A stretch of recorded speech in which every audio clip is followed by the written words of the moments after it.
انجمن تاجران Sindh Hyderabad division کے علی رضا آرائن، صدر صلاح الدین Ghori, chairman Ghulam Asghar Pamhar, law and order committee chairman Sajid Hussain Solangi, Qasimabad taluka صدر محبوب ابڑو، محمد علی راجپوت، جنرل سیکرٹری امجد آرائن اور عہدیداران نے مشترکہ بیان میں کہا ہے کہ محرم الحرام میں یوم عاشوراء کے دن شہدائے کربلا جلوس و مجالس پر فل پروف سیکیورٹی انتظامات فراہم کرنے اور امن و امان برقرار رکھنے پر مبارکباد کرتے ہوئے کہا کہ ایس پی ٹریفک حیدرآباد الحاج مختار احمد سولنگی صاحب نے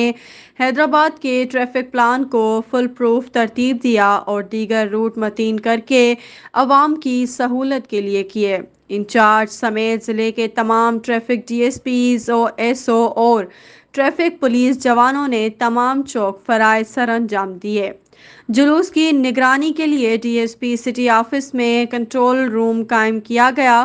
جہاں جلوس کی سی سی ٹی وی کیمروں کی مدد سے یوم عاشوراء مرکزی جلوس پر فل پروف انتظامات فراہم کرتے ہوئے جلوس کو امن و امان سے گزارنے پر مبارکباد پیش کرتے ہوئے سراہا۔ ایس پی حیدرآباد جناب مختار سولنگی کی قیادت میں ضلع حیدرآباد ٹریفک پولیس کے تمام افسران و جوانوں کو اچھی ڈیوٹی سر انجام دینے پر خراج تحسین پیش کرتے ہیں اور شاباشی دیتے ہیں۔